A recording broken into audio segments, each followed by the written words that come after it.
Halo Mas Bro, selamat datang kembali di channel Rustanto Auto Info. Di video kali ini saya akan memberikan tutorial menguras air aki. Tetapi sebelum saya berikan tutorial, ada beberapa hal yang ingin saya jelaskan supaya pekerjaan teman-teman nanti tidak sia-sia. Tetapi buat kawan-kawan yang tidak memerlukan penjelasan saya dan hanya memerlukan tutorial, bisa langsung skip video ini di tengah-tengah video. Yang mau mendengarkan, yuk kita bahas. Yang pertama, apa sih tujuan kita menguras air aki? Tujuannya adalah memperbaiki kesehatan aki. Artinya ketika aki ini masih sehat, tidak perlu dikuras. Bagaimana cara mengetahui kesehatan aki? Yaitu dengan cara diukur menggunakan alat yang namanya baterai analyzer. Atau menggunakan load tester, atau yang paling mudah menggunakan cara drop voltage. Drop voltage caranya seperti ini. Drop voltage adalah mengukur tegangan terendah ketika dilakukan starting. Yang saya peragakan di aki saya ini, drop voltage-nya adalah 7,64 volt. Nah, aki yang sehat biasanya memiliki drop voltage di atas 9 volt, Mas Bro. Artinya aki saya ini sudah kurang sehat. Disitulah kenapa saya ingin menguras air aki. Jadi bukan indikatornya bisa di starter itu menandakan kita sudah berhasil menguras air aki ya, atau kita sudah mendapatkan manfaat dari menguras air aki. Kalau hanya indikatornya bisa di starter itu cukup kita cas, tidak perlu kita kuras. Seperti itu Mas Bro. Nanti di akhir video akan kita lihat ya apakah ada kenaikan angka drop voltage dari hasil kuras air aki yang sudah kita lakukan. Kalau drop voltage-nya naik artinya angka kesehatan dari aki ini sudah naik. Nah, masalah mengukur angka kesehatan aki ini sudah pernah saya bahas sebelumnya. Di video sebelumnya sudah ada detail di situ. Link videonya ada di kolom deskripsi. Silahkan bisa dibuka setelah video ini selesai. Buat kawan-kawan yang ingin belajar seperti apa mengetahui kesehatan aki. Yang kedua, apakah semua aki setelah dikuras itu kesehatannya akan naik atau akan memperbaiki kesehatan aki? Jawabannya tidak, Mas Bro. Jadi ada beberapa kriteria aki yang bisa dikuras, tidak semuanya dikuras terus menjadi bagus, tidak seperti itu. Aki yang masih bisa diperbaiki atau dikuras lalu dia menjadi sehat, itu tanda-tandanya yang pertama dia tidak gembung. Jadi posisi fisiknya itu masih utuh Mas Bro, masih bagus. Kalau aki gembung, kawan-kawan kuras tidak akan banyak menolong. Terus tanda-tanda yang kedua, cairan air akinya dia tuh masih bening atau tidak keruh. Dan yang ketiga, posisi selnya dia tuh masih lurus, masih rapi, tidak bengkok-bengkok, tidak berantakan. Artinya atau dengan kata lain, aki ini sebenarnya posisinya masih bagus secara sel dan fisiknya, tetapi cairannya sudah jenuh. Disitulah kita perlu menguras air aki dan merefresh aki sirnya. Jadi akinya bisa sehat kembali. Tapi kalau aki sudah nggak sehat, selnya sudah rusak, airnya sudah keruh, kawan-kawan kuras pakai cara apapun, itu akan sia-sia. Atau mungkin menolong tapi tidak terlalu banyak Mas Bro.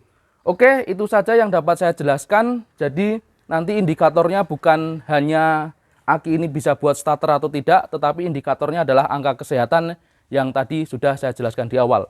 Langsung saja kita eksekusi. Baik, yang pertama harus kawan-kawan lakukan adalah menyiapkan aki sir ya, atau aki sur seperti ini. Yang botol merah atau tutup merah. Yang harus kawan-kawan lakukan yang pertama tentu saja membuang air aki yang ada di dalam aki sini ya.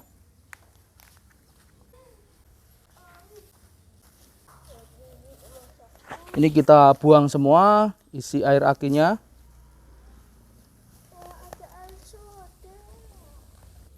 Seperti ini Mas Bro. Kalau sudah habis air akinya, selanjutnya kita kuras menggunakan air hangat.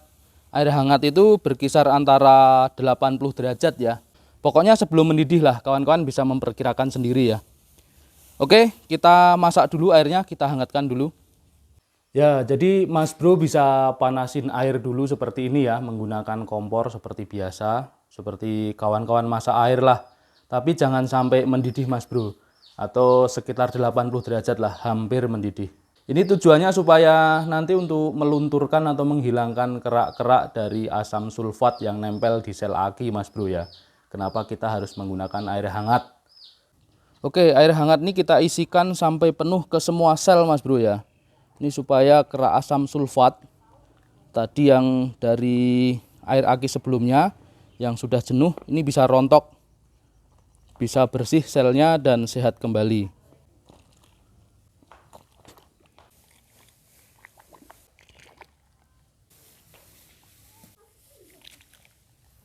Oke Mas Bro, ini kalau air hangatnya sudah masuk semua di semua sel, ini kita sambil goyang-goyangkan seperti ini ya. Tidak perlu keras-keras, cukup digoyang pelan supaya membersihkan asam sulfat jenuh yang nempel di sel aki. Lalu kita kuras, kita buang kalau sudah dirasa cukup.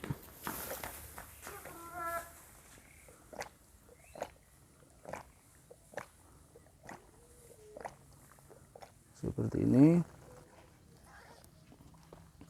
Oke, ini kalau sudah bersih bisa kita bilas dengan air dingin Mas Bro ya. Ini tadi yang kita gunakan untuk nguras itu harus air bersih Mas Bro ya.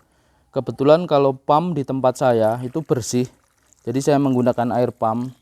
Tapi kalau kawan-kawan kira-kira ragu air pumpnya kurang bersih gitu ya, itu bisa menggunakan air galon ya, atau air isi ulang juga boleh.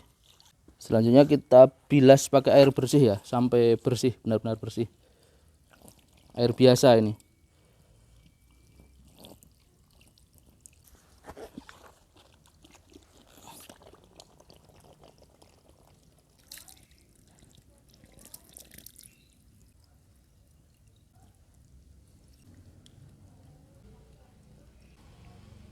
Oke.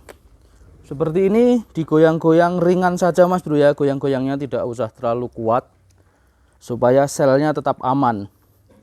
Ini bisa dibilas dengan air bersih seperti ini 2-3 kali.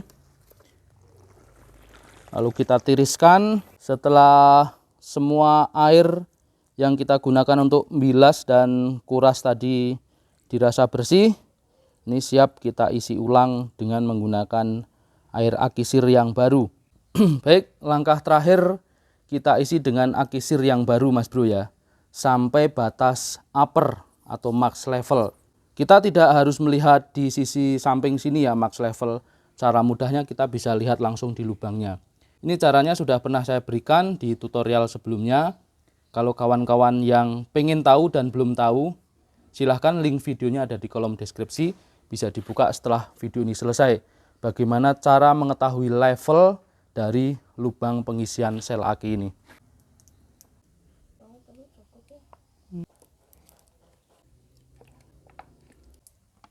Oke, semua sudah terisi Mas Bro ya. Ini sampai batas upper level atau max level. Dan pastikan semua levelnya sama persis Mas Bro. Jangan sampai ada yang berbeda. Karena kalau levelnya berbeda, nanti dia akan mendapat beban elektrikal yang berbeda. Nah, satu aki saya ini 32 Ah ya. Ini memerlukan 3 botol air aki sir. Satu botolnya isi 600 ml. Jadi ini memerlukan sekitar 6 kali 3 atau 1,8 liter. Hampir 2 liter. Semoga bisa menjadi referensi. Oke, selanjutnya tinggal kita tutup kembali. Tutup-tutupnya kita kembalikan. Silakan. Oke, selanjutnya pertanyaannya seperti ini Mas Bro. Setelah kita menguras air aki, apakah wajib disetrum dulu akinya atau dicas dulu? Jawabannya tidak wajib Mas Bro. Jadi yang penting mobilnya bisa hidup dulu Mas Bro. Kalau kawan-kawan yang tidak punya charger aki ya, biasanya kalau penghobi di rumah itu kan nggak punya charger aki. Jadi tidak perlu atau tidak wajib dicas dulu. Yang penting ini dipasang dulu, lalu mobilnya bisa dihidupkan. Kalau aki ini masih bisa buat starting, bagus. Artinya langsung bisa hidup mobilnya. Kalau nggak bisa buat starting, bisa di jumper atau mobilnya bisa didorong. Artinya mobilnya bisa hidup dulu, lalu dari alternator dia ngecas aki ini. Seperti itu. Jadi tidak wajib dicas dengan charger di luar Mas Bro. Kalau punya charger sih nggak apa-apa, lebih bagus. Kalau nggak punya, nggak wajib, nggak apa-apa. Oke, ini akan langsung saya pasang ya. Nggak tahu nanti masih bisa buat starter atau enggak. Kalau punya saya ini masih 12,3 ya, harusnya masih bisa buat starting. Selanjutnya kita pasang akinya Mas Bro ya di mobil. seperti ini. Selanjutnya pasang braketnya Mas Bro ya. Sebelum pasang terminal akinya, kawan-kawan pasang braketnya dulu. Ini supaya menghindari resiko konslet. Ini pastikan kuat, tidak goyang, baru kita pasang terminal positif.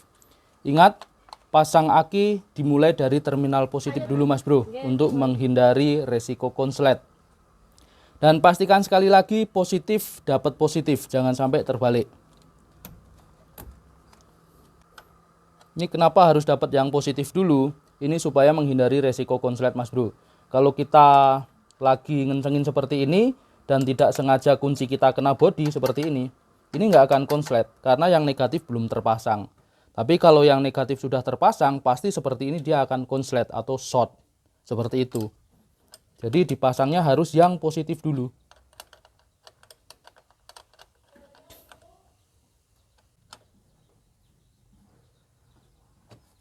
Oke, selanjutnya kita pasang yang negatif. Kalau negatif, misalnya kunci kita kena bodi, ini pasti juga nggak akan konslet. Karena negatif dapat negatif. Seperti itu Mas Bro. Oke, pastikan kuat, pastikan kuat, pastikan kuat. Isolatornya ditutup.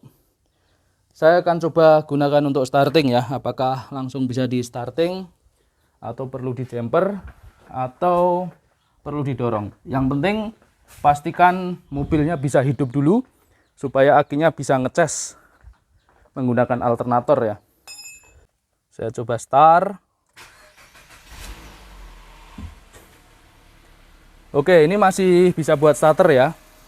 Ini nanti mobilnya akan saya buat jalan dulu supaya ngisi penuh dulu, arusnya ngisi penuh, lalu nanti kita akan tes lagi drop voltage-nya atau akan kita ukur kesehatan akinya, apakah benar bisa naik atau tidak.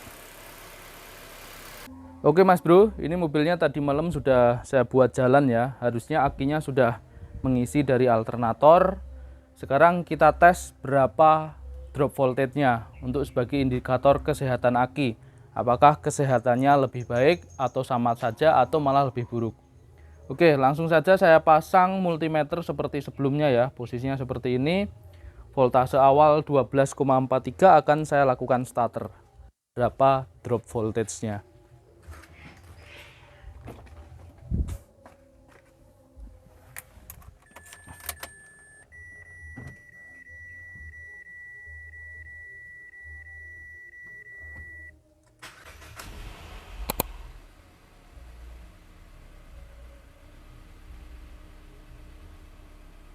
Ya seperti itu Mas Bro ya hasilnya. Ternyata ketika kita menguras dengan cara yang benar, itu memang akan menaikkan angka kesehatan aki.